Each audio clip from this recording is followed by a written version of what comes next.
Hello and welcome to the UC Application Workshop for students applying for Fall 2019 admission.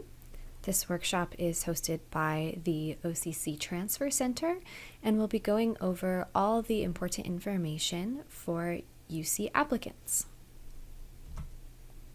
So first of all, it's important to note the timeline for transfer application and admission. First of all, starting August 1st, so this already happened, you could go in and actually begin working on your UC application. From September 1st to September 30th, the tag application is available, and that's just for participating campuses and majors. Keep in mind this timeline has already passed, but for students if applying in the future for tag, keep in mind that it is between 1st and 30th of September. Between November 1st and 30th, you submit your UC application. So again, beginning August 1st, you can start working on it, but you can't submit the application until November 1st at the earliest. In early January, you'll submit your transfer academic update, and that's going to include your fall grades. On January 30th, that's the priority deadline for the transfer academic update, so you'll definitely want to get this done in early January, but by the latest, the 31st of January. Between January and March 1st, here at OCC, if you're going to be completing an associate's degree or an associate degree to transfer, and here's the different types, you're going to want to submit the OCC graduation petition. That can be done either online or in person in Watson Hall on the first floor.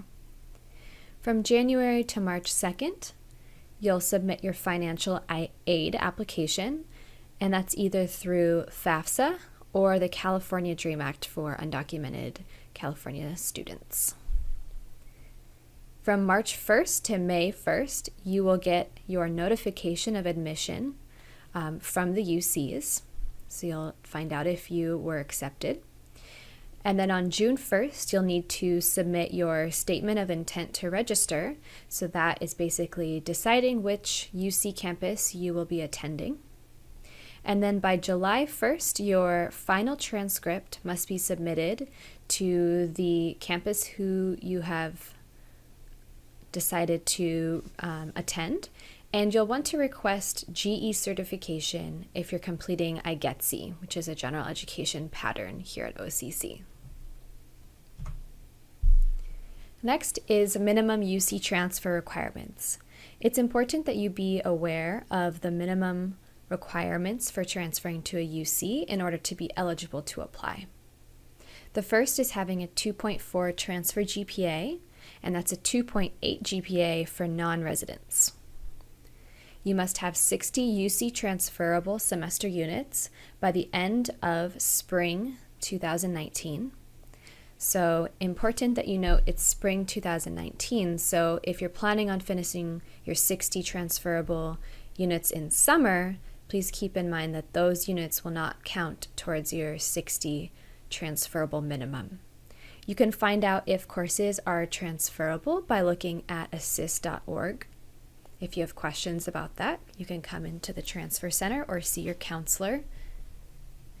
You must also have English A100 and English A101 or an equivalent course to that. You must have a UC transferable math class, 4 general education GE classes, selected from at least 2 of the following IGETC areas: arts and humanities, social and behavioral sciences, physical and biological sciences. So you'll notice here that completion of IGETC, full IGETC, is not required, but you must have at least 4 general education classes from 2 of these areas. Minimum UC transfer requirements continued. You'll also want to check assist.org for any major specific requirements. So for your major, there may be required coursework that you need to complete in addition to the basic transfer requirements. So you'll refer to assist.org for that. You'll also want to look at the campus admissions websites for any additional or updated information. So keep in mind that currently for assist.org, it's a bit outdated as it's not been updated since 2017. So if you refer to this website here for the UCs, it has additional information on what requirements may not be reflected on assist.org that you'll need to follow in order to be eligible for your major. So due to some of the issues with Assist, the UCs have requested that students wait until the end of October to complete the coursework selections. That's where you're entering the information from your transcript. And if you've already entered that information because you are a tag applicant who's importing all that coursework from your TAP account, just make sure that you go in towards the end of October and double check everything to make sure it's looking okay. Requirements versus selection.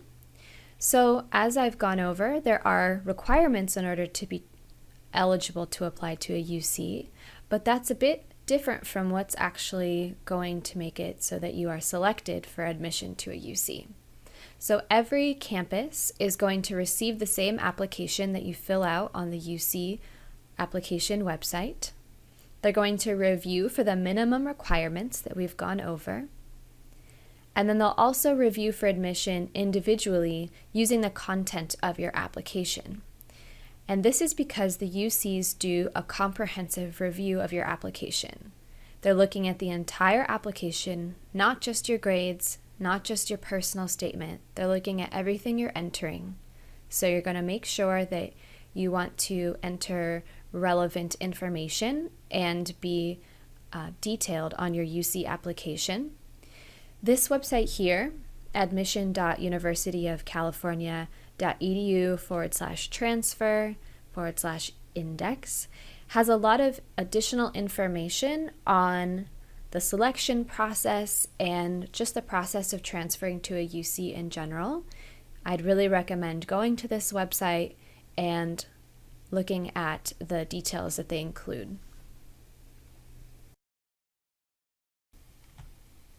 So just some general tips for students. You can create your own TAP account at universityofcalifornia.edu/apply, and this can be done at any point during your time here at OCC. But then beginning August 1st for fall 2019 applicants, that's when you can actually go onto the UC application site and begin working on your application. You'll want to read any current messages, whether on the application site or that you receive via email, to make sure that you're getting the most updated information. And then we always suggest for you to review common questions, as they often are very helpful. In terms of student preparation, we have a couple tips. The first is starting early. We really encourage you to begin your UC application as early as possible. That way you can come into the transfer center to address any issues or areas of concern that you may have. We would like for you to research all of the campuses and majors that you're interested in applying to. That way you can be clear on which major is the best option and also which campuses that you're interested in transferring to. We encourage all students to apply broadly by applying to at least 4 UCs. That way you have the best opportunity of getting into a UC campus. It's really important for you to get feedback on the responses to the personal insight questions. Keep in mind the Transfer Center does have workshops. We have some in person, and then we also have an online version of the workshop that you can do. Also, it's very important for you to check your email often, including your spam or junk folder. You don't want to miss any important communications that you may receive. So now we'll dig into the actual UC application. So as you navigate the UC application, So there's going to be some important areas for you to be aware of. The first is up here in red, you see the navigation bar or the progress bar highlighted. As you go through the application, they will turn this kind of orangey yellow color as you go through, and then you can know which section you are on. Each page has an inside this section and questions, which are really helpful for guidance. You're going to want to use the buttons down here below to move from page to page. Keep in mind that you'll want to use these rather than the navigation on your browser, like if you're using Internet Explorer or Firefox, because it may prevent you from saving your work if you use your browser's navigation rather than these. And then as you move forward, if you click next, it's going to actually save what you did on this page. If you need to update your account information like your email, name, date of birth, you do this on your My UC application up here at the top. And when you click sign out here, it stores all the information that has been entered. And then if you need assistance, there is a help section right here. If at any time you move forward or backward without entering information, leaving something blank or entering it incorrectly, you're going to get this error message that you can see here. Once you log in and you start your application, this is going to be the very first step here, and this is a really important page for you to pay attention to. First, you're going to indicate that you're applying for fall 2019. The level is transfer, and once you indicate transfer, this box will then pop up. So you're going to click this first option that you've taken courses after high school, but you don't have a bachelor's degree, as long as this applies to you, which is most transfer students. After you indicate this first option, another box will auto-populate, and you'll have a couple options to choose from. So this can be confusing for a lot of students who have only taken classes at a community college, but perhaps they've taken more than 89 units. If you click that you've taken more than 89 units, so this second one right here, senior transfer, you can't apply to UCLA, UCSD, Merced, or Santa Cruz, because this is applying as a senior level transfer. Most transfer students are junior level transfers, meaning they haven't taken upper division coursework. They've only attended a community college. So if that's you, you've only taken courses at a community college, even if you have more than 89 semester units, you're going to make sure that you click this middle one here. The next page, as you move through the application, is going to have just some general information, your contact information of your mailing address, and then your phone number. And then here is just an authorization for the UC to provide your information to the UC campuses in case they want to contact you before or after you submit your application. Then it comes to this California residency page where you indicate whether or not you are a California resident. Following that is citizenship. You'll just indicate what your country of citizenship is. For undocumented students, it's important that you put no selection here. And then anyone who has a social security number will need to put that in this area of the application. On this next part of the application, you'll indicate which campuses you're interested in applying to. It has the fee information up here, and you'll just click on the options that you're interested in applying to. Next, it will take you to the individual campuses and majors for every single UC that you indicated. So this example says UCLA. So you're choosing the major that you'd like to apply to UCLA, for example, with. So you'll see here that you can choose a major and an alternative major. So you can just click your first choice and your second, or you can choose no alternative. And Berkeley and Santa Cruz don't allow students to choose an alternate major. When you are looking through the majors, you'll see just these blue lines, and you'll click the plus in order to expand the list of majors. These are organized by their colleges. And then if a major has any additional information, like a supplemental application, it'll appear in a box like this. This is an example of something that will pop up for when you indicate you're interested in applying to UC San Diego.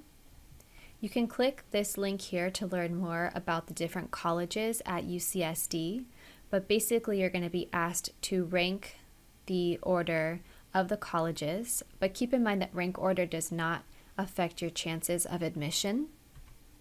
For a little bit more information, there are additional GEs required when you go to UCSD, and the number of general education courses are decided by the college that you are accepted into.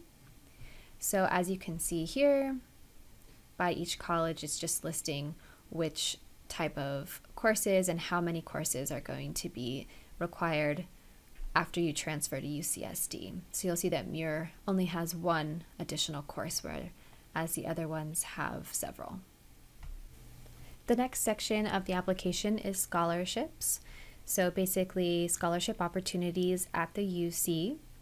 And you're going to click on the plus signs for each of these categories, and you can see the various scholarships and check the appropriate boxes to indicate the characteristics that apply to you, and you can select up to 16. So now we've moved to the About You section. You're going to need to answer all of these questions. The drop-down menu here will offer things like English and another language, or the word other in case your language is not listed. On this page, you'll just enter parent information. You don't need to complete this page to move on unless you want to apply for the EOP program. This next page is family size and income. If you're applying to EOP, or you'd like to see if you're eligible for a fee waiver for the application, you'll need to complete this. If neither of those apply to you, you can skip this page. That takes us to the academic history portion of the application. So again, you're seeing that reminder about revisiting your academic history in late October, as mentioned earlier in this workshop.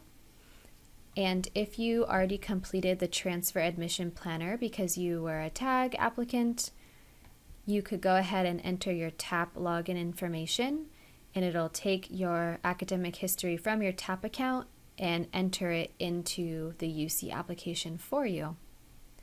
If you don't have a TAP login, you can just press Next. Next, in academic history, you will enter the last high school you attended. Before you begin the academic history portion of the UC application, we really recommend having all of your transcripts or academic records from every school you've attended since the end of high school with you. That's going to make everything a lot easier, as everything must be entered exactly to match your official academic record. Following that, you'll enter the colleges you attended. It's important that you enter all of the colleges you attended, even if they were not recent. For OCC, keep in mind that it is a semester system. If you're going to be completing an associate degree for transfer here at OCC, this is where you would enter that information. The next page for academic history is you will actually begin entering all of your college courses and grades. So to begin, you will click on a department to see the list of courses that are offered, and then you will just go ahead and select the courses that you took and enter the grades that you received at OCC. If you're not seeing a class that you took, you'll want to just click the I don't see all of my courses link at the bottom of the page and enter them manually. So anything that's a non-transferable course, like this example here at the bottom, Math 30, that's something that you're going to have to enter manually. Make sure that you report all of the grades that you receive for all of the courses that you've enrolled in, including any withdrawals, incompletes, courses that you've repeated, non-transferable courses. Basically, everything needs to be in this academic history piece. In terms of grade codes, you should pay attention here. There's a key to how to enter them. Also, be aware that you're entering these each by the term that they are. So this is for fall 2015. So you'll enter the courses you took during fall 2015, and then you'll click next, and it'll be the next semester that you attended that college. So again, list all courses, even if they're non-transferable, even if they were a failing grade, a no pass, a W, or an academic renewal. There should be no discrepancies between your transcript and what's reported on the application for admission. If you have coursework from outside a California community college, so a university or an out-of-state community college, keep in mind that the UC does not have the transferable courses listed on the UC application, so basically everything will be entered manually. So in the next section of your academic history, you're going to be entering in your transfer level English and math courses.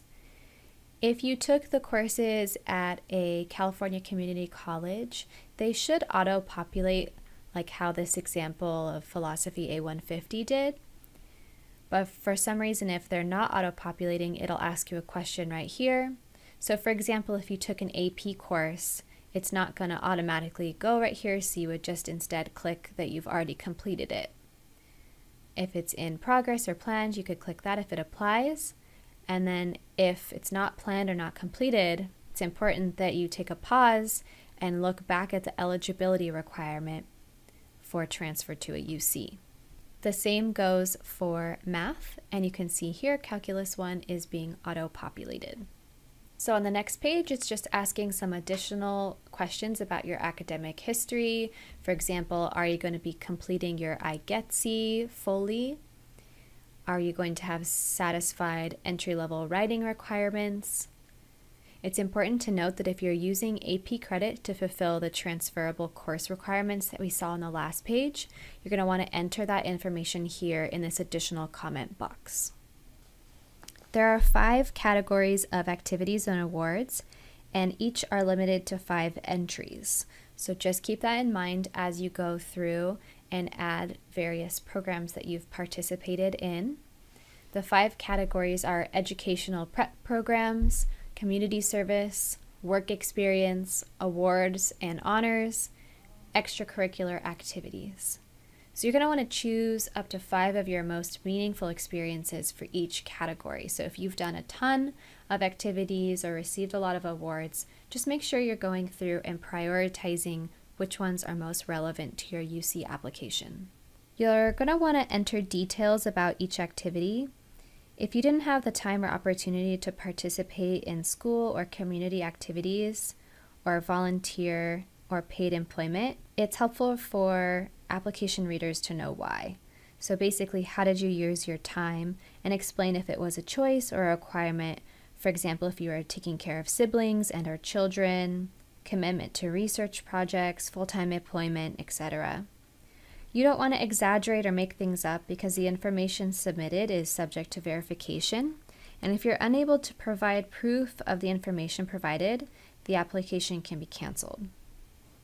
If you took AP tests, you can go ahead and enter them on the test score section of the UC application. Keep in mind that you'll want to have your AP scores on file, or at least know how to access them, because eventually you will need to send your AP scores to the institution you end up transferring to. So it's better to think through that ahead of time, especially if you're not sure what your score was on the exam. For the personal insight questions, this is the last section of the UC application. There's one required question that all applicants answer, and every response is limited to a maximum of 350 words. You will also need to answer 3 out of 7 additional questions. The 3 that you choose is entirely up to you, but you should select questions that are most relevant to your experience and that can best reflect your individual circumstances. All the questions are equal, and they're all given equal consideration in the application review process, which means that there's no advantage or disadvantage to choosing certain questions over others. It's all about which questions can speak to your situation or to you and help fill in any additional information that was not already provided in your application. Make sure that you compose your responses outside of the application, like in Word or Google Docs or Pages, and request feedback from teachers, counselors, parents, and/or friends. Basically, view this as a personal interview on paper. While some campuses can vary in their use of personal insight questions, all use it to evaluate gaps in your educational history, and also they all use it in the evaluation of applicants for campus scholarships. But you can see here on this chart which campuses use the personal insight questions in their screening. The first personal insight question that all applicants must answer is, please describe how you have prepared for your intended major, including your readiness to succeed in your upper division courses once you enroll at the university. And then you can see here, you'll be choosing 3 out of the 7 options described below. For more information on how to approach the personal insight questions, we recommend reviewing the online workshop for personal insight questions or coming to an in-person one if you are able to do so. That goes in greater depth on how to approach these questions and gives some tips on best practices. At the end of the personal insight questions, there is an additional comment section. You can use this space to describe a situation that's either personal or academic that may need further explanation and was not fully captured elsewhere in your application. Basically, this is not a continuation of the personal statement. Once you get to the review and submit page, we recommend clicking this print version of the view application because it will kind of show the whole application just as one page rather than having to click through everything. All of the circles must be completed and be green and whole here. Those will indicate when you've completed a section, and you won't be able to click this Start Submission Process button until all of these circles are green and it's November 1st. At the end, there is a completeness check, so you'll want to make sure that you submit all accurate information and review everything before continuing. If you are using AP credit to meet the required 60 units to transfer, you may get a notice like this, basically saying that you are below the 60 units to transfer, and you'll just indicate that you are confirming that you intend to submit. Just make sure that if you're using AP credit to meet the transfer requirement, you're going to want to enter this information in the additional comments at some point in your application. The next will be various releases and signatures. Then you will pay the application fee unless you are eligible for the fee waiver, which you can apply for on this page. Finally, you will submit by clicking Submit Application for UC Admission. And once you do this, you'll receive this type of response here on the right in your email. Make sure that you keep track of your application ID number, as you will need it for updating the application in the future. After you submit, you will be asked to complete a transfer academic update, as was mentioned when we reviewed the timeline. In the transfer academic update, you're going to update the courses that were in progress with the grades that you actually received during fall, and then you'll confirm or update any planned courses for the current and future terms before enrolling at the UC. The priority deadline, again, is January 31st. This completes the online workshop for the UC application for fall 2019. If you have additional questions, please visit the Transfer Center in Watson Hall, 2nd floor on 215.